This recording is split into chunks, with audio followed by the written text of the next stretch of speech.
I was night shift when it went up. It was like any other platform.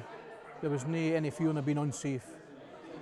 When the explosion came for a start, you knew straight away it was a big one.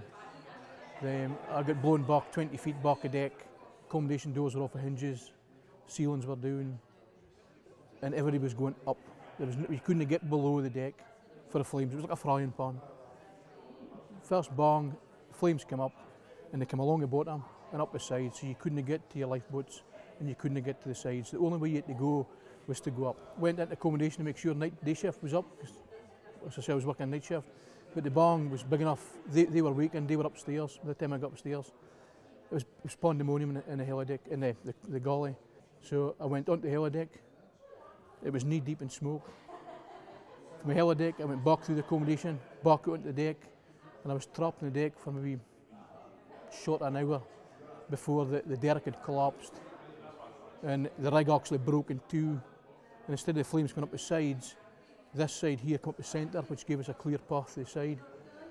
That's how I got off. I actually got to the side and I physically pushed somebody off that night. I was no thought of jumping. It just happened that I was on fire. I burnt this leg, left leg was on fire. The soles of my boots were through the deck.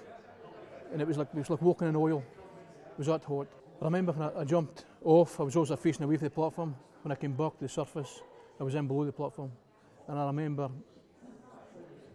shouting back up at the platform, "You can burn all you want. I've gotten off." I still think of Piper being yesterday. I thought it was 25 years ago, Piper was still yesterday. There's a generation growing up now, it's going to go offshore, not just the oil industry, the renewable energy, wind turbines, whatever.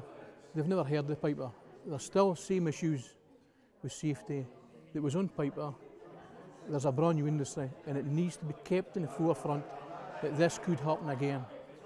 It doesn't matter how many millions and billions of pounds you spend in safety, it needs to be kept in everybody's mind that it's still there.